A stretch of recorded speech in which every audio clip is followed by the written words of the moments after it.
قرآن پاک میں ایک ایسی آیت ہے جس کے متعلق یہودی کہتے ہیں کہ اگر یہ آیت ہمارے دین میں داخل ہوئی ہوتی یا ہماری کتاب میں اتری ہوتی تو ہم اس کو عید کا دن منا لیتے۔ یہودی یہ کہتے ہیں اس آیت کا نزول اگر ہماری کتابوں میں ہوا ہوتا تو جس دن یہ آیت اتری اس دن کو ہم عید کا دن منا لیتے۔ وہ آیت کون سی ہے؟ وہی میں نے آج آپ کے سامنے تلاوت کی ہے۔ اللہ فرماتا ہے، یہ حجۃ الوداع کے موقع پر حضور صلی اللہ تعالیٰ علیہ وسلم کا آخری حج تھا آپ کی ظاہری زندگی کا۔ اس دن یہ آیت نازل ہوئی تھی اور حضور اکرم صلی اللہ تعالیٰ علیہ وسلم نے اپنا حج مکمل کر کے ارشاد بھی فرمایا تھا کہ آج کے بعد ہو سکتا ہے کہ میں اس جگہ پر تم سے دوبارہ ملاقات نہ کروں۔ اور وہ آخری حج کہا جاتا ہے اور آخری خطبہ بھی حضور کا خطبۃ الوداع جس کو کہتے ہیں مشہور ہے۔ اس وقت یہ آیت اتری تھی۔ آیت کا معنی پہلے سن لیں، ترجمہ۔ رب تعالیٰ فرماتا ہے الیوم اکملت لکم دینکم واتممت علیکم نعمتی، آج کے دن میں نے تمہارا دین مکمل کر دیا اور میری نعمتیں پوری اتار دیں۔ ورضیت لکم الاسلام دینا، اور تم کو اسلام دے کر میں راضی ہوا۔ یہ آیت ہے۔ کسی بھی دین کے بارے میں یہ دعویٰ نہیں ہے کہ وہ پورا کمپلیٹ ہے سوائے اسلام کے۔ پہلے جتنے دین آتے رہے بعد میں اور اس میں شوشہ تھا کہ آخری نبی آنے والے ہیں، شریعت پھر بدلے گی۔ موسیٰ علیہ السلام کا زمانہ آیا، ان کی شریعت تھی، پھر اس کے بعد زمانہ تبدیل ہوا، عیسیٰ علیہ السلام کا دور آیا، شریعت بدلی ہے۔ عقیدہ نہیں بدلتا، شریعت یہ لا کو کہتے ہیں، قانون، قوانین بدلے جاتے رہے۔ آدم علیہ السلام کی شریعت میں الگ قوانین تھے، نوح علیہ السلام کی شریعت میں قانون الگ تھے، بدلتی گئی شریعتیں، لیکن آ کر سٹاپ ہو گئی حضور پاک صلی اللہ علیہ وسلم کے اس دین پر۔ اور پھر رب تعالیٰ نے فرمایا اب دین کمپلیٹ ہو گیا، اب شریعت نہیں بدلی جائے گی قیامت تک، اس میں رد و بدل نہیں ہوگا۔ جو حرام ہے وہ قیامت تک حرام رہے گا، جو حلال ہے وہ قیامت تک حلال رہے گا۔ اب کوئی دنیا میں نہیں آئے گا جو اس شریعت میں کوئی نیا حلال پیدا کرے، نیا حرام پیدا کرے۔ حضور اکرم صلی اللہ تعالیٰ علیہ وسلم کا یہ دین کمپلیٹ ہے، مکمل ہے۔ اب آپ سنیے، قرآن پاک نے جب یہ فرما دیا کہ دین مکمل ہو گیا، یہ وعدہ، یہ دعویٰ کسی اور دین میں نہیں ہے، صرف اور صرف اسلام میں ہے کہ یہاں پیدا ہونے سے لے کر کے وفات تک کے مسئلے اللہ تعالیٰ نے تمہیں بیان کر دیے۔ وَلَا رَطْبٍ وَلَا يَابِسٍ إِلَّا فِي كِتَابٍ مُبِينٍ، کوئی خشکی کی چیز بھی نہیں ہے، کوئی تری کی چیز بھی نہیں ہے جس کو قرآن نے بیان نہ کیا ہو۔ رب تبارک و تعالیٰ نے ساری چیزیں بیان فرما دی، تمہاری شریعت کمپلیٹ ہے۔ آج تمہیں اپنی زندگی گزارنے کے لیے لا، قانون کسی ایرے غیرے کے پاس سے لینے کی ضرورت نہیں۔ اسلام ہر قانون تمہیں دیتا ہے، چاہے بچوں کے معاملات ہوں، چاہے جوانوں کے معاملات ہوں، شوہر بیوی کے حقوق ہوں، ماں باپ کے حقوق ہوں، استاد شاگرد کے معاملات ہوں، پڑوسیوں کے حقوق ہوں، تجارت کے، لین دین کے، نکاح کے، خلا کے، عدت کے، طلاق کے، سارے مسائل پورا کا پورا تفصیل کے ساتھ اسلام تمہیں دیتا ہے۔ اس طرح کا کوئی لا پوری دنیا میں نہیں ہے جس طرح اسلام کے پاس ہے۔ ظاہر سی بات ہے، جب اسلام کے پاس اتنا بڑا مکمل نظام ہوگا تب تو پھر یہ ٹارگٹ نمبر 1 پوری دنیا میں ہوگا ہی ہوگا۔ یوں ہی اسلام سے لوگ نہیں چڑھتے، یوں ہی اسلام سے نہیں نفرت کرتے۔ ظاہر سی بات ہے کہ حسینوں سے ہی حسد ہوتا ہے، کوڑھی سے کون حسد کرے گا؟ جس کو کوڑ کی بیماری ہو اس سے کوئی حسد نہیں کرتا۔ ایک حسین دوسرے حسین سے بھی نفرت کرتا ہے، حسد کرتا ہے، یا کم صورت والا اچھی صورت والے سے حسد فطری طور پر کرتا ہے۔ اسی لیے محاورہ کہا گیا ہے کہ حسینوں سے حسد ہوتا ہے، تو اسلام میں جو حسن ہے تو جتنے جلنے والے ہیں اتنے زیادہ حسد کرنے والے پیدا ہوتے ہی رہیں گے۔ اب آپ کے لیے یہ فخر کی بات ہے کہ دنیا جسے ٹارگٹ نمبر 1 کہتی ہے، جس سے چڑھتی ہے اور جلتی ہے، الحمدللہ رب تبارک و تعالیٰ نے وہ دین ہمیں عطا فرمایا۔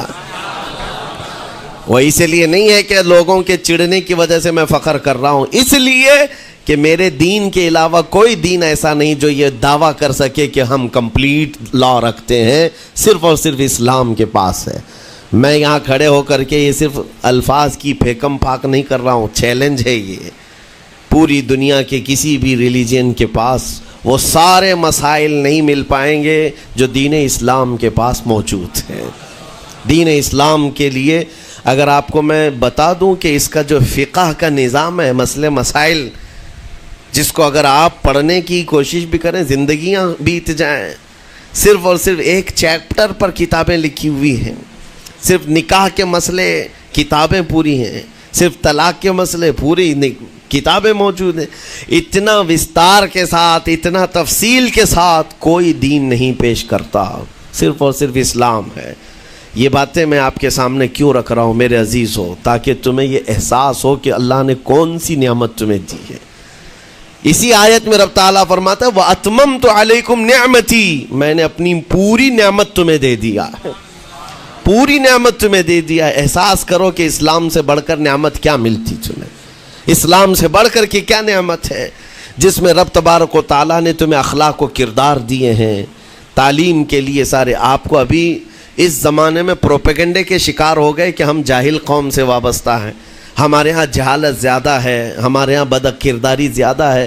یہ عوام کو دیکھ کر کے لوگوں نے پروپیگنڈا بنایا، ورنہ تو ان کی حالت یہ تھی 18ویں صدی تک یورپ والوں کو روڈ بنانے کا طریقہ بھی نہیں معلوم تھا، اسلام نے سکھایا ہے۔ ان کو پارلیمنٹ میں بیٹھنے کا قانون نہیں معلوم تھا، اسلام نے قانون عطا کیے ہیں۔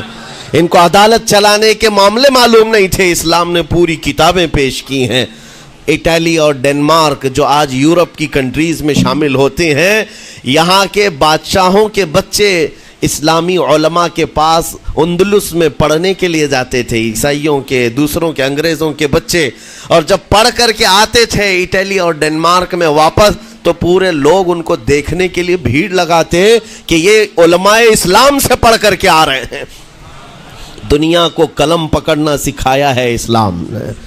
آپ کو ابھی میں اس موضوع پر نہیں بات کر رہا ہوں جو اسلام نے پوری دنیا کو دیا ہے۔ آج یہ جو گھڑی دیکھتے ہیں نا ہر جگہ پوری دنیا کا ٹائم، سب سے پہلے مسلم علماء نے اس کو ایجاد کیا ہے۔ دنیا کو ٹائم دیکھنے کا طریقہ اسلام نے سکھایا ہے۔ آپ کو ایک دو نہیں، آج پوری دنیا میں میڈیکل سرجری جو بھی ہوتی ہے، آپ کو پتہ ہے چیر پھاڑ کرنا ہر جگہ ضروری ہو گیا ہے۔ آپریشن تھیٹر، ساری دنیا جو سرجری کرتی ہے اس کے بیسک قانون ابو علی سینا اسلامی عالم کے لکھے ہوئے ہیں۔ آج بھی امریکہ کی یونیورسٹی میں یہ کتاب داخل ہے، کیلیفورنیا میں۔ اسلامی علماء نے جو پوری دنیا کو دیا ہے وہ ایک الگ ٹاپک ہے۔ وہ اس کی ترقی اور عروج کا وقت تھا۔ اسپین میں کیمسٹری میں سب سے پہلے ایجاد کرنے والے علماء موجود ہیں، جابر بن حیان ہیں، جو الجبرا پوری دنیا کو دیا ہے۔ آج ہر یونیورسٹی، ہر کالج میں الجبرا کا سبجیکٹ ہوتا ہے۔ کس نے لکھا ہے؟ دنیا کو چلنے کا سلیقہ اسلام نے سکھایا ہے، بولنے کا طریقہ اسلام نے سکھایا ہے۔ سیاست کے معاملات آپ کو پتہ ہے، پہلے کے دور کی سیاست یہ تھی جو بادشاہ بن گیا اس کا راج ہے، اس کا قانون ہے۔ اور رات کو خواب میں کوئی چیز دیکھے تو صبح قانون بنا دے گا۔ بادشاہوں کا مزاج ہے، خواب میں کوئی چیز نظر آ گئی صبح وہ قانون بن گئی۔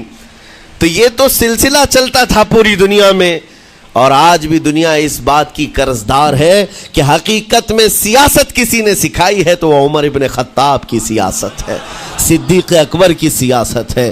خلفائے راشدین نے جو حکومت و سیادت کر کے دنیا کو دکھایا ہے اس کی مثال کوئی پیش نہیں کر سکتا۔ اسی لیے ہمارے اس دیش کے جانتے ہیں جن کو موہن داس کرم چند گاندھی کہا جاتا ہے، گاندھی جی کو آج سارے لوگ یاد کرتے ہیں۔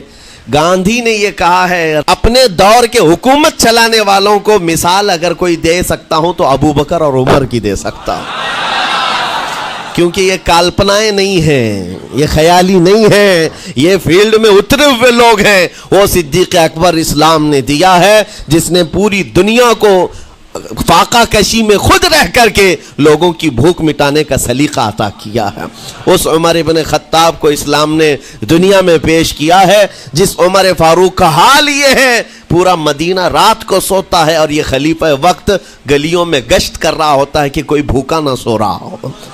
آپ کو پتہ ہے وہ عمر ابن خطاب رات کے وقت گزرتے ہوئے ایک گھر کے قریب سے جا رہے ہیں تو دیکھا ایک مرد باہر بیٹھا ہوا ہے، اندر سے رونے کی آواز آ رہی ہے۔ اس کے مرد سے پوچھا آپ نے، وہ نہیں پہچانتا تھا، آپ کبھی حجاب ڈالتے کبھی پردہ ڈالتے اور رات کو گلیوں میں مدینے کے گشت کر رہے ہوتے۔ اس مرد سے پوچھا کیا معاملہ ہے؟ کہا کہ میری بیوی کے بچے کی ولادت کا وقت قریب آ گیا ہے، درد ذہ میں مبتلا ہے اور گھر میں کوئی نہیں ہے، تکلیف ہے۔ جانتے ہو حضرت عمر فاروق رضی اللہ تعالیٰ عنہ اپنے گھر سے اپنی بیوی کو، اپنی بیٹی کو، اپنی بہو کو بلوایا اور کہا جاؤ یہاں پر گھر میں بچے کی ولادت ہونے والی ہے، اس کی تیمارداری کرو۔ صبح تک خلیفۃ المسلمین کے گھر کی عورتیں ایک غریب کے گھر کی عورت کی تیمارداری کر رہی ہیں۔ جب بچے کے ولادت کی آواز آئی، سب سے پہلے مبارکبادی دینے والے عمر ابن خطاب ہیں۔ اس سے کہتے ہیں بھائی تمہیں مبارک ہو، اللہ نے بیٹا عطا فرمایا۔ وہ خوش و خرم ہے کہ میرا کوئی رشتہ دار نہیں ہے، اجنبی رات کو آیا ہے اور مجھے مبارکبادی بھی دیا، میرے گھر کے سارے کام کاج بھی اٹھا لیا اور اپنی پیٹھ پر گھر سے بوریا لا کر کے آٹے اور راشن کا اس گھر میں پہنچایا اور کہا خوش و خرم رہو، اللہ نے تمہارے گھر میں برکت دی ہے۔ صبح اٹھ کر کے وہ لوگوں کو بتا رہا ہے اللہ نے رات کو ایک عجیب فرشتہ بھیجا، میرے گھر میں اکیلی عورت تھی، درد ذہ میں مبتلا تھی، 3 عورتیں بھی آئی اور ایک مرد بھی آیا، رات بھر میرے ساتھ بیٹھا رہا، مجھے کھلایا پلایا بھی، میرے گھر کی تیمارداری بھی کر کے گیا۔ لوگوں نے کہا جانتے ہو کون تھا؟ وہ عمر ابن خطاب امیر المومنین تھے۔ دنیا کو یہ سیاست کا سلیقہ دینے والا اسلام کا وہ عظیم سپہ سالار ہے۔ آج بھی آپ کو میں بتاؤں اٹلی میں اور ڈنمارک میں اور کچھ کنٹریز میں ایک دن منانے کا پرستاؤ پیش کیا جا رہا ہے۔ یہ نہیں کہہ رہا ہوں ریچرڈ کا یا ریمانڈ کا، کوئی جو بڑے بڑے ان کے سپہ سالار ہیں ان کا ایک دن منایا جائے گا جن کو مطلب کوئی بہت بڑا نوبل پرائز ملا ہو۔ میں یورپین کنٹریز کی بات کر رہا ہوں جہاں وہ اپنے بادشاہوں کے پیدائش کا دن یا ان کے کسی اینیورسری کو منانے کا پرستاؤ نہیں پیش کر رہے ہیں، بلکہ یورپ کی یہ 2 کنٹریاں ہیں جو یہ پرستاؤ پیش کر رہی ہیں کہ سال میں ایک دن ایسا منایا جائے جس کا نام صلاح الدین ایوبی ڈے ہونا چاہیے۔ یہ ہم نہیں کہہ رہے ہیں، دنیا آج بھی اس بات کو تسلیم کرتی ہے، صلاح الدین جیسا جرنیل دیکھا نہیں ہے۔ عزیزان گرامی وقار، یہ چند مثالیں میں آپ کے سامنے رکھا اور اس کے بعد پھر میں تمہیں جھنجھوڑ کر پوچھتا ہوں، اپنے دل پر ہاتھ رکھ کر کے بتاؤ اسلام سے اچھا کوئی راستہ ہے؟ قرآن یہی کہتا ہے وَمَن يَبْتَغِ غَيْرَ الْإِسْلَامِ دِينًا فَلَن يُقْبَلَ مِنْهُ، جو اسلام کے علاوہ دوسرا راستہ لے کر کے آئے گا قیامت کے دن اس کا کوئی قبول نہیں کیا جائے گا، نہیں قبول کیا جائے گا، بلکہ وہ سب سے بڑے گھاٹے میں ہوگا، آخرت کے دن خسارہ اٹھانے والوں میں ہوگا۔ آج تمہارے پاس وہ عقل سلیم اللہ تعالیٰ نے دیا جس کو تھوڑی بہت شدھ بدھ ہونا، عقل کا استعمال کرتا ہو، وہ بھی اسلام کے متعلق سوچے گا کہ میرے دین میں اتنی اچھائیاں ہیں، آج تک رب تعالیٰ نے مجھے یہ پیشانی کسی کے سامنے جھکنے نہیں دیا۔ کہیں جھکاتے ہو؟ ارے کھانا کھاتے ہیں، کھانا تو روزانہ ضروری ہے، اور رزق کے معاملے میں تو لوگ ایسے، دنیا کہتی ہے پیٹ پوجا، ہم پیٹ پوجا نہیں کہتے۔ کھانے کے لیے بعض لوگ کہتے ہیں نا پہلے پیٹ پوجا ہو جائے، پوجا کا لفظ ہی ہم استعمال نہیں کرتے۔ کھانا برتن میں رکھا ہوا ہے، آپ کے گھر میں کھانا لا کر کے دیا جاتا ہے، تو کیا آپ سر جھکا کر چاٹ کے کھاتے ہیں یا لقمے اٹھا کر ہاتھ سے کھاتے ہیں؟ ہاتھ سے کھاتے ہیں۔ باقی جانوروں کو دیکھو، بکری کھاتی ہے منہ جھکا کر کھاتی ہے، بیل بھینس وغیرہ سب سر جھکا کر کے کھاتے ہیں، رزق کو چاٹ کے کھاتے ہیں، ان کا سر جھک جاتا ہے۔ لیکن تمہارے سر کو رب نے اتنا محترم رکھا کہ روز جو تمہیں رزق کی ضرورت ہے اس کے سامنے بھی مت جھکاؤ۔ سر جھکانا ہے تو رزق کے سامنے نہیں، رزاق کے سامنے جھکایا جائے۔ تمہاری پیشانی کو محترم رکھا گیا ہے کہ تم جھکو گے تو کس کے سامنے؟ صرف رزاق جو ہمارا پالن ہار حقیقی ہے۔ اور حد تو یہ ہے میرے عزیزو، یہ دنیا کی واحد قوم ہے، یہ واحد مذہب ایسا ہے یہودی ہوں، عیسائی ہوں، ہندو ہوں، کوئی بھی ریلیجن آپ لے کر کے آئیں، جس کو وہ بہت زیادہ مانتے ہیں یا جس کو گاڈ کہتے ہیں یا جس کو بھگوان کہتے ہیں، ان کی صورت بھی ہوگی، مورت بھی ہوگی، اور سامنے دیکھتے ہیں اور جھکتے ہیں، عبادت کرتے ہیں.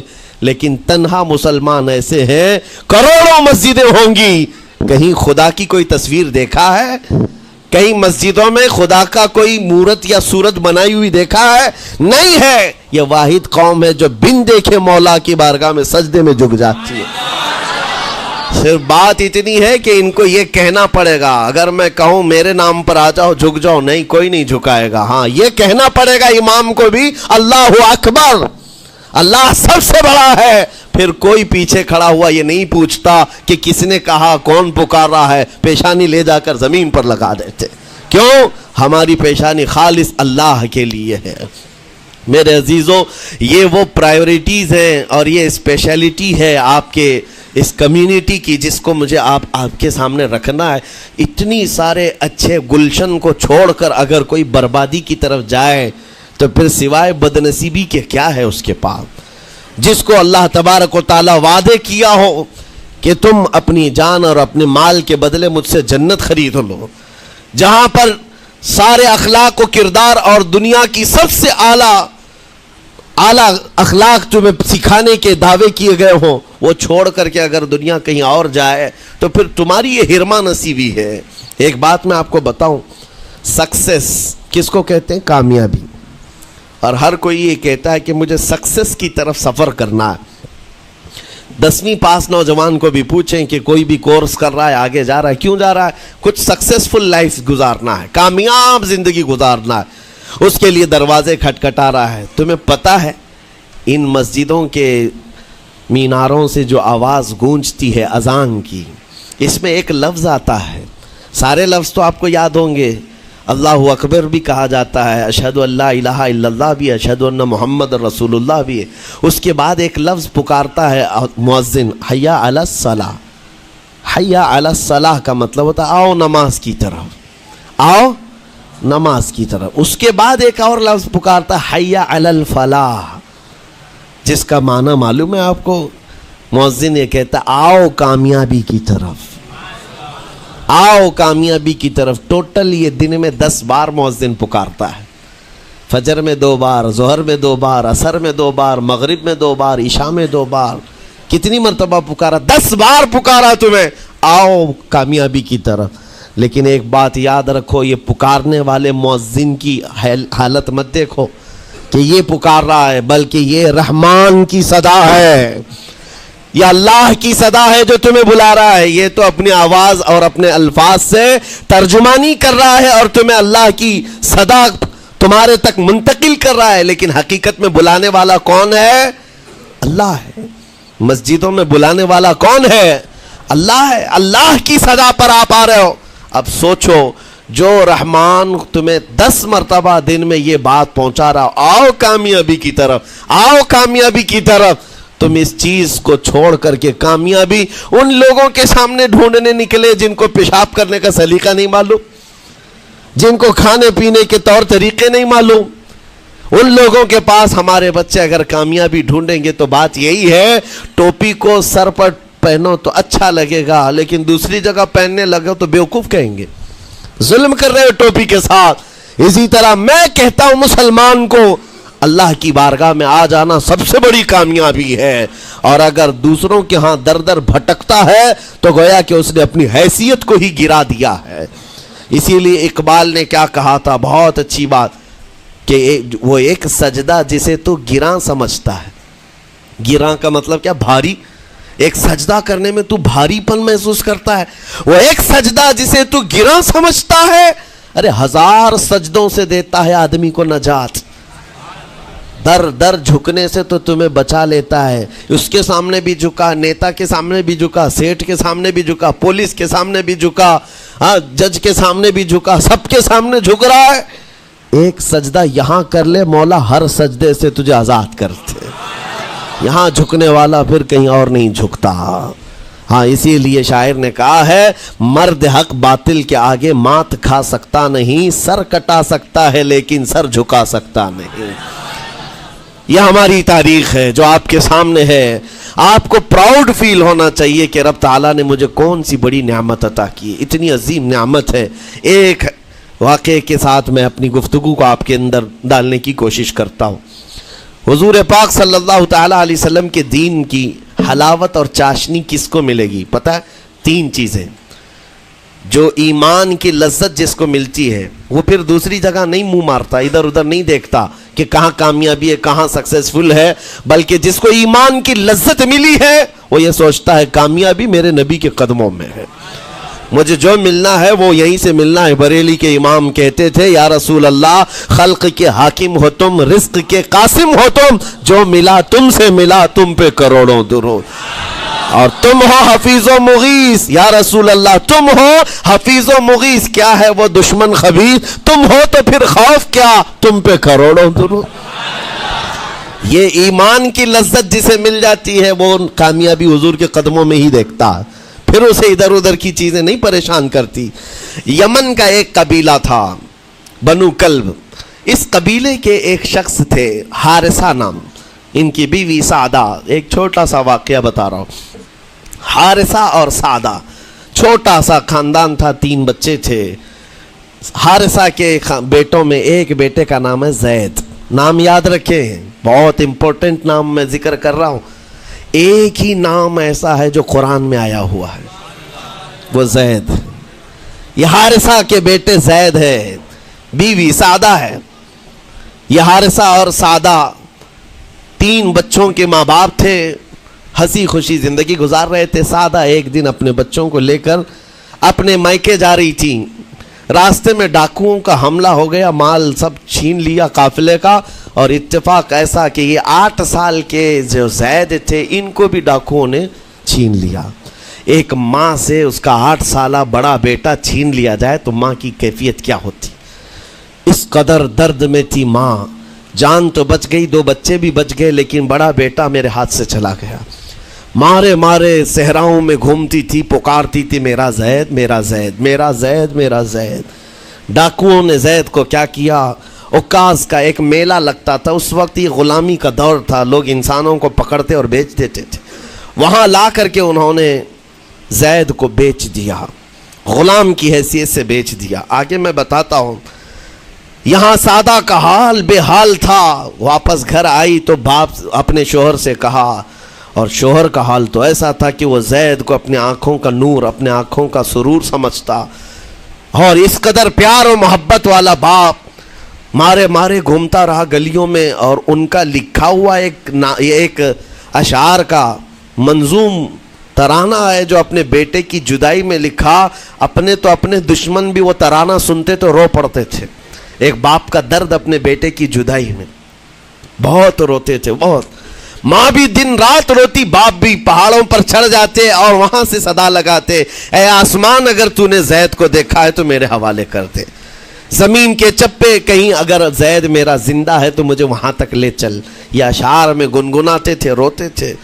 اور زید کا کیا ہوا, عکاظ کے میلے میں بیچ دیا گیا. خریدا کون, حکیم بن حزام, جو حضرت خدیجہ رضی اللہ تعالیٰ عنہ کے بھائی لگتے تھے. یہ لے کر کے آئے اور حضرت خدیجہ رضی اللہ تعالیٰ عنہ اس وقت مکہ میں اور حضور پاک صلی اللہ علیہ وسلم کے نکاح میں. تو حضرت خدیجہ کے پاس یہ زید آ گیا, بھائی نے گفٹ کے طور پر دے دیا. حضرت خدیجہ کے گھر میں یہ زید جب آئے, اس وقت ان کی عمر یعنی 10-12 سال کے آس پاس رہی ہوگی. اور یہ ایسا لڑکا جو چھوٹی سی عمر کا, ادب اتنا تھا کہ ہر ایک کا ادب کرتا, بڑے اچھے خاندان سے تعلق رکھنے والا. ہوا کیا, ایک دن آفتاب رسالت, ماہتاب رسالت رسول پاک صلی اللہ علیہ وسلم کی نظر پڑی. دیکھا اخلاق و کردار میں کامل بچہ ہے, اور ایک ہی نظر میں بھاگ گیا. پوچھا حضرت خدیجہ سے, کہا کہ یہ غلام ہے, عکاظ کے میلے میں بیچا گیا ہے. حضور نے فرمایا یہ میرے حوالے کر دو, میرے حوالے کر دو. حضور نے جس کو پسند کر لیا ہو, حضور نے جس پر نگاہ رکھی ہو. اب وہ زید خوشی خوشی حضور کے پاس آئے. نبی پاک صلی اللہ تعالیٰ علیہ وسلم ان کے اخلاق سے بڑے خوش تھے, اور اس کے بعد محبت بھی ایسی دی، ایسی شفقت دی کہ زید کو نہ باپ کی خبر تھی نہ ماں کی خبر تھی، جو کچھ تھا وہ رسول اللہ کے پاس تھا۔ حضور پاک صلی اللہ تعالیٰ علیہ وسلم کی تربیت میں دن گزرتے گئے، بڑے ہو گئے، یہاں تک کہ 16 سال کی عمر تھی۔ ایک دن حج کے موسم میں یمن کا بنو کلب خاندان آیا ہوا تھا، اور وہاں حج کے دوران وہ لوگ زید کے باپ حارثہ کے لکھے ہوئے اشعار پڑھ رہے تھے اور لوگوں کو رلا رہے تھے۔ ایک ہمارے قبیلے میں باپ ہے جو بچھڑے ہوئے بچے کی یاد میں روز روتا ہے، اس کے اشعار تو سنو۔ لوگ سن کر کے رو رہے تھے، یمن کا کوئی ایسا باپ ہے جو یوسف گمگشتہ کی خبر میں رویا کرتا ہے۔ یہ لوگوں کی بھیڑ لگی تھی، اسی کے سامنے سے زید کا گزر بھی ہو رہا تھا۔ بنو کلب کے لوگوں نے زید کو دیکھا، پہچان لیا، یہی تو وہ بچہ ہے جس کی یاد میں اس کا باپ روتا ہے، اور اس کو بلایا اور کہا تیرا نام؟ کہا زید۔ باپ کا نام حارثہ، کہا یہی تو ہے جس کے غم میں پورے اشعار پڑے جا رہے یمن میں۔ زید سے کہا تجھے پتہ ہے تیرے باپ کا رو رو کر کے کیا حال ہو گیا؟ تیری ماں صحراؤں میں آواز دیتی ہے، پہاڑوں پر چڑھ جاتی ہے۔ ایک بچے کے لیے اس کے ماں باپ کی جدائی بتا دینا کتنی بڑی بات تھی۔ میرے عزیزوں، سالوں کی یہ گم گشتہ خبر پھر سے واپس مل گئی ہے۔ زید نے کیا کہا کہ اب میرے ماں باپ سے جا کر کہہ دیں کہ رونا دھونا بند کریں، اونٹوں کی طرح ادھر ادھر بھٹکنا بند کریں، انہیں میرا سلام پہنچائیں اور کہیں انہوں نے جہاں مجھے دیکھنا تھا اس سے بہتر جگہ میں ہوں، اس سے بہتر جگہ میں ہوں۔ یہ بنو کلب خاندان گیا یمن، جا کر کے باپ سے کہا، حارثہ سے اور سعدہ سے، خبر تمہارے لیے اچھی لائے، تمہارا گم ہوا بیٹا جو پچھلے 10-12 سالوں سے تمہیں نہیں مل رہا تھا، وہ حرم کعبہ کے پاس ہمیں نظر آیا ہے، غلام بنا کر لوگوں نے بیچا ہے اسے، لیکن وہ ایک ایسے حسین و جمیل کی غلامی میں ہے، ایک ایسے حسن والے کی غلامی میں ہے کہ زید وہاں سے ہٹنا نہیں چاہتا۔ باپ نے کہا میرے کلیجے سے پوچھو مجھ پر گزرتی کیا ہے، اس کی ماں سے پوچھو، ایک نظر دیکھ لے گا وہ واپس ہماری جھولی میں آ جائے گا۔ دوڑتے دوڑتے یمن سے گھنٹوں یعنی جو مہینوں کا سفر تھا دنوں میں طے کر کے پہنچے، مکہ آئے۔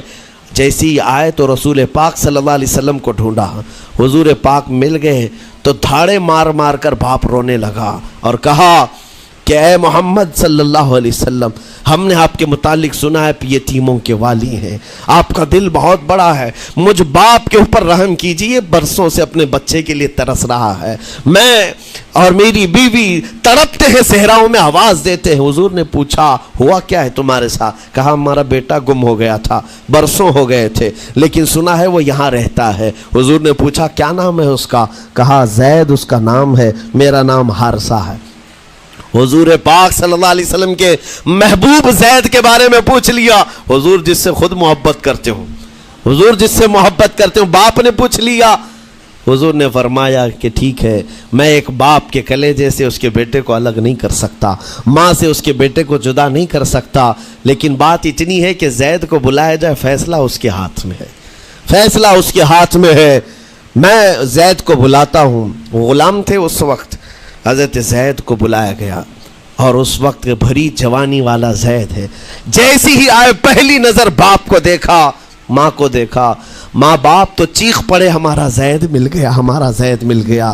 لیکن کمال کی بات میں دیکھتا ہوں ایسی دیوانگی پوری دنیا میں نہیں ہے۔ زید نے دیکھا اپنے ماں اور باپ کو، لیکن اسی وقت اپنی آنکھیں جھکا لی اور حضور کی طرف کر لیا، کہا نہ، ادھر پہلے حضور پاک صلی اللہ علیہ وسلم کی طرف۔ حضور نے دیکھا کہ زید ماں باپ کی طرف دیکھ نہیں رہے ہو، جو رو رو کر کے برا حال کر چکے ہو۔ حضور نے زید سے کہا پہچانتے ہو؟ کہا ہاں حضور، یہ میرے باپ ہیں اور یہ میری ماں ہے، یہ میرے چچا ہیں۔ حضور نے فرمایا پھر ملتے کیوں نہیں ہو؟ کہا سرکار اگر اجازت ہو تو ملوں گا، برسوں کا بچھڑا ہوا جوان ہے، آپ اجازت دو تو میں ملوں گا۔ نبی پاک صلی اللہ علیہ وسلم نے فرمایا جاؤ تمہیں اجازت ہے۔ جیسی گئے اس منظر کو جو بیان کیا گیا ہے میرے عزیزوں، ہم پڑھتے ہیں تو آنکھیں بھیگ جاتی ہیں۔ ماں لپٹ کر کے اپنے بچے کو ہر جگہ چوم رہی ہو، باپ سینے سے لگا کر کے دھاڑے مار کر رو رہا ہو، پہلے تو غش کھا کر گر گیا تھا، پھر افاقہ ہوا، یہ دردناک منظر تھا۔ اس کے بعد زید بن حارثہ کو کیوں نہ تکلیف ہو، غم کیوں نہ ہو، ماں باپ بچھڑے ہوئے اتنے سالوں کے بعد دیکھنے کو ملے۔ دل پر کیا بیت رہی ہوگی. میری ماں وہی جو مجھے خشکیوں میں پالا کرتی, تریوں میں پالا کرتی, میرا باپ وہی جو خون پسینے کی کمائی سے مجھے کھلایا تھا, آج آ گیا ہے. حضور پاک صلی اللہ علیہ وسلم نے کہا زید یہ جو جذباتی منظر ہے اس کو ختم کر کے اب اعلان کر دو کہ تمہاری ماں آئی ہے تمہیں یمن سے لینے کے لیے, تمہارا باپ آیا ہے, تمہارا چچا آیا ہے تمہیں یمن سے لینے کے لیے, میں نے فیصلہ تمہارے حوالے کر دیا ہے, میں اپنے غلامی سے تم کو آزاد کر دیتا ہوں. تم بغیر کوئی فدیہ لیے ہوئے, بغیر کوئی پیسہ لیے ہوئے, اس وقت اپنے غلام کو کوئی چھوڑتا نہیں تھا, لیکن تمہاری ماں کا درد دیکھا نہیں جا رہا, میں آزاد کر دوں گا بغیر کسی فدیہ کے, تو اپنی ماں اور اپنے باپ کے پاس جا سکتا ہے. اتنا حضور کا فرمان, آزاد کر دینا مکہ میں آسان نہیں تھا. بیٹے کو آزاد کیا حضور پاک صلی اللہ علیہ وسلم نے, تب جانتے ہو وہ کمال کا بیٹا ہے زید بن حارثہ. اسی وقت اپنی ماں کو دیکھتے ہیں, باپ کو دیکھتے ہیں, چچا کو دیکھتے ہیں, اور اس کے بعد مکہ والے یہ منظر دیکھنے کے لیے جمع تھے. مخاطب ہو کر کے کہتے ہیں اے سارے مکہ والوں گواہ ہو جاؤ, میں اپنی زندگی حضور محمد مصطفیٰ کے لیے وقف کر دیا ہے, میں نے محمد عربی صلی اللہ علیہ وسلم کے لیے زندگی وقف کر دی ہے. نہ مجھے یمن جانا ہے, نہ مجھے بنو کلب جانا ہے. ماں اور باپ دیکھتے رہ گئے. باپ نے پوچھا زید آزاد کیا گیا ہے اور آزادی کی زندگی کو چھوڑ کر تو غلامی کی زندگی کو قبول کر رہا ہے. زید بن حارثہ نے اس وقت تاریخی جملہ کہا تھا, کہا بابا آپ نے جتنی شفقت کی ہوگی یا 1000 ماں باپ مل کر اپنے بیٹوں پر جتنی شفقت نہیں کیے ہوں گے اس سے زیادہ شفقت محمد الرسول اللہ نے کیا ہے. میں 1000 آزادیوں پر اس ایک غلامی کو, میں 1000 آزادیوں کو قربان کرتا ہوں اس ایک غلامی پر, میرے لیے زندگی بھر یہ غلامی کافی ہے.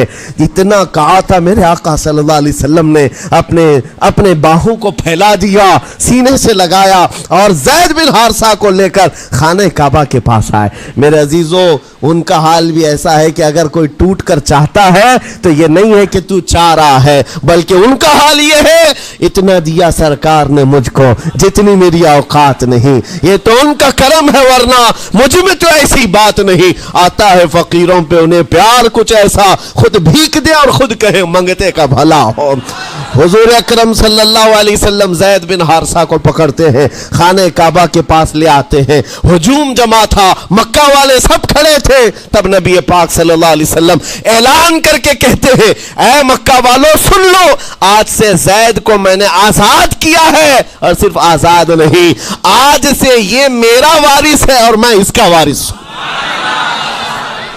یہ میرا بیٹا ہے. حضور نے تنہا ایک ہی صحابی کے لیے کہا یہ میرا بیٹا ہے. اور اس کے بعد زید بن حارثہ کو لوگ جو مکہ میں پکارتے تھے زید بن محمد کہتے تھے. محمد کا بیٹا زید, رسول پاک صلی اللہ علیہ وسلم کے بیٹا ہونے کا شرف پایا ہے. میرے عزیزوں یہ جنہوں نے حضور صلی اللہ تعالی علیہ وسلم کے دربار کا ایک بار مزہ چکھ لیا تو وہ پھر یوں ہی کہتا ہے پھر کے گلی گلی تباہ, ٹھوکریں سب کی کھائی کیوں, دل کو جو عقل دے خدا تیری گلی سے جائے کیوں. حضور پاک کی گلی میں جو ایک بار مزہ لے لے وہ پھر دنیا کی ٹھوکریں نہیں کھاتا. اسی لیے آج تم سب کے لیے میرے عزیزو ایک ہی فرمان میرے آقا صلی اللہ تعالی علیہ وسلم کا سنا کر رخصت ہوتا ہوں. ایمان کی حلاوت اس کو ملتی ہے جو اپنی زندگی میں سب سے زیادہ اللہ اور اس کے رسول سے محبت کرتا ہے, اللہ اس کے رسول سے محبت کرتا ہے. اور دوسری چیز یہ بھی ہے کفر میں جانے کو ایسا ناپسند کرتا ہو جیسے آگ میں ہاتھ ڈالنے کو ناپسند کرتا ہے. کفار و مشرکین کے میلے آج لگ رہے ہوں گے لیکن تمہارا امتحان ہوگا. 31 نائٹ آنے والی ہے, یہ آزمائش کی رات ہے. لوگوں کو دیکھا جائے گا کہ تم کون سی عیاشیوں میں جاؤ گے. تم اس رات کو کیا دنیا داروں کو دیکھ کر ان کے پیچھے بھاگ جاؤ گے. ایک بات یاد رکھو, شیروں کو جس کام کے لیے پیدا کیا گیا اسی کام پہ رہنا چاہیے, اور شیر اگر اپنا کام بھول جاتا ہے تو کتے اس کے اوپر لگ جاتے ہیں. تمہارا کام کتوں کی طرح بھونکنا نہیں ہے, تمہارا کام شیروں کی طرح دہاڑنا ہے. میرے عزیز محمد عربی صلی اللہ علیہ وسلم کے وہ شیر جو گٹر اور نالی کے لیے نہیں پیدا کیے گئے, اعلیٰ اخلاق و کردار کے لیے پیدا کیے.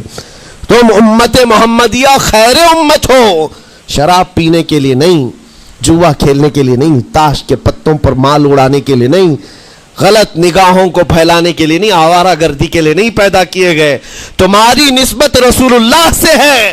اتنی بات یاد رکھو، اللہ نے مجھے خیر امت کہا ہے۔ میری آنکھیں اٹھ رہی ہیں تو فرشتے بھی دیکھ رہے ہیں، رب تعالیٰ دیکھ رہا ہے۔ میرے چلنے پھرنے کو رب تبارک و تعالیٰ اس کے علم سے کوئی ایک ادا بھی میری بے خبر نہیں ہے، غافل نہیں ہے۔ اس لیے عزیزان گرامی اوقات، تمہارے اس آنے والے نئے سال کی کیسے آپ اوپننگ کرتے ہو، کیسے اس کی ابتدا کرتے ہو، یہ تمہارے ہاتھ میں ہے۔ گناہوں کی لذت کے ساتھ اپنی زندگی کا ایک نیا سال شروع کر رہے ہو، یا پھر رب تبارک و تعالیٰ کی تسبیح و تہلیل اور مصطفیٰ کریم کے قدموں میں درود بھیج کر اپنے نئے سال کی ابتدا کرتے ہو۔ میں تو یہ اعلان کرتا ہوں، اگر میرا یہ میسج سب تک پہنچ جائے کہ ہم نے بہت ساری عیدیں منائی ہیں، بہت ساری محفلیں منائی ہیں، ہم عید میلاد النبی کے نام پر جلسے جلوس سب کرتے ہیں، ہم 11ویں کے نام پر غوث پاک کے جلسے سجاتے ہیں، اعلیٰ حضرت کے نام پر، غریب نواز کے نام پر جلسے کرتے ہیں، لیکن دنیا ایک عید مناتی ہے ہیپی نیو ایئر کی، 31st نائٹ کی۔ میرے عزیزوں، ہم نوجوانوں سے کہتے ہیں اس عید کو دنیا کی عید ہے، اس کو بدل کر کے ہم ناموس رسالت کے لیے وقف کیوں نہ کرتے ہیں؟ ہم بھی اپنی مسجدوں میں رات کو آ جائیں، ساری مسجدیں یہ سال کے اختتام کے وقت کھل جائیں عشاء کے بعد، اور ہر مسجد اس بات کا خیال کرے کہ ہمارا وہ نوجوان آج کہیں عیاشی پر نہ جائے، اپنے سال کی اختتام اور ابتدا ہو رہی ہو۔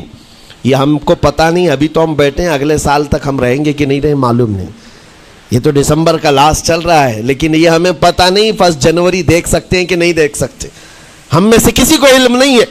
لیکن اس کے باوجود اگر اللہ تعالیٰ نے دے دیا آپ کو اس سال کا آخری، توبہ کرنا چاہیے۔ اے رب ذوالجلال، یہ پورا سال میرا جو بدکاریاں ہوئی ہیں، مجھ سے جو خرابیاں ہوئی ہیں، مجھ سے جو گناہ ہوئے ہیں، معاف کر دے۔ تو ایک نیا سال میری زندگی میں کھول رہا ہے، مولا پچھلے سال جو مجھ سے گناہ ہوئے، اس سال وہ گناہ نہ ہو۔ میں تیرے دربار میں پناہ مانگتا ہوں، تیرے دربار کی پناہ مانگتا ہوں ان تمام شیاطین کے شر و فساد سے جنہوں نے مجھے بدکار بنانے کی کوششیں کی ہیں۔ اگر اس رات تمہاری دعا قبول ہو گئی تو انشاءاللہ 2024 ہمارا ہے۔ لوگ آج بہت ساری بھوشمانیاں کر رہے ہیں، 2024 ان کا ہے، ان کا ہے۔ میں کہتا ہوں غلامان مصطفیٰ کا ہے۔ ہاں، سال کی ابتدا اگر حضور پاک کے نام سے کرو، درودوں کی خیرات اور درودوں کی ڈالیاں نچھاور کرو نبی کریم صلی اللہ تعالیٰ علیہ وسلم کی بارگاہ میں، اور اللہ سے مدد مانگو کہ مولا اس سال کی ابتدا ہم تیرے نام سے شروع کر رہے ہیں، انشاءاللہ یقین ہے میرے عزیزوں، جو دروازے بند ہیں وہ کھلیں گے ضرور، اور جو آفتیں آئی ہیں وہ ٹلیں گی ضرور۔ بس بات صرف اتنی ہے، قرآن بھی کہتا ہے، جس کی ترجمانی اقبال کرتا ہے کہ محمد سے وفا نے تو ہم تیرے ہیں، یہ جہاں چیز ہے کیا ہے، لوح و قلم تیرے ہیں۔ اللہ کریم کہنے سننے سے زیادہ عمل کی توفیق عطا فرمائے۔ نوجوانوں سے گزارش ہے، آج آپ یہاں پر تو پتہ نہیں ہے کمیٹی والے اس بات کی اجازت دیتے ہیں کہ نہیں دیتے، لیکن 31st نائٹ جو آئے گی، میری گزارش ہے کہ آپ مسجد کو کھلی رکھیں، اس رات یہاں ذکر کی محفل سجائی جائے، کریں گے انشاءاللہ۔ جو جہاں ہے وہ اپنی مسجدوں میں اس بات کا عہد کرے کہ آج ہم ذکر کریں گے، توبہ اور استغفار کریں، اور حضور پر درود پاک کی محفل سجائیں گے۔ اللہ تبارک و تعالیٰ آپ کے اس عزم کو قبول فرمائے۔ مولا کریم ہمیں رسول پاک صلی اللہ علیہ وسلم کے قدموں میں کامیابی ڈھونڈنے کی توفیق دے۔ مولا کریم بس اتنی دعا ہے کہ ہماری زندگی جب تک رہے تیرے نبی کے وفاداروں میں شمار فرما، اور بارگاہ مصطفیٰ میں یہ عریضہ ہے، یا رسول اللہ تیرے ٹکڑوں پہ پلے، غیر کی ٹھوکر پہ نہ ڈال، جھڑکیاں کھائیں کہاں چھوڑ کے صدقہ تیرا، تو جو چاہے تو میل میرے دل کے دھلے، کہ خدا دل نہیں کرتا کبھی میلا تیرا، گندے نکمے کمی مہنگے ہیں کوڑی کے 3، کون ہمیں پالتا تم پہ کروڑوں ضرور، بے ہنر و بے تمیز کس کو ہوئے ہیں عزیز، ایک تمہارے سوا تم پہ کروڑوں درود، تم ہو عفو و غفور، تم ہو عفو و غفور، بخش دو جرم و خطا تم پہ کروڑوں درود، کر کے تمہارے گناہ مانگے تمہاری پناہ، تم کہو دامن میں آ تم پہ کروڑوں درود۔ یا رسول اللہ دل بے چین ہے، بے قرار ہے، گناہ جب زیادہ ہوتے ہیں تو دلوں میں گھبراہٹ زیادہ ہوتی ہے، اور ان دلوں کی گھبراہٹ کا علاج ڈاکٹروں کی گولیوں اور انجیکشن سے نہیں ہے، ان دلوں کا قرار صرف اتنا ہے یا رسول اللہ دل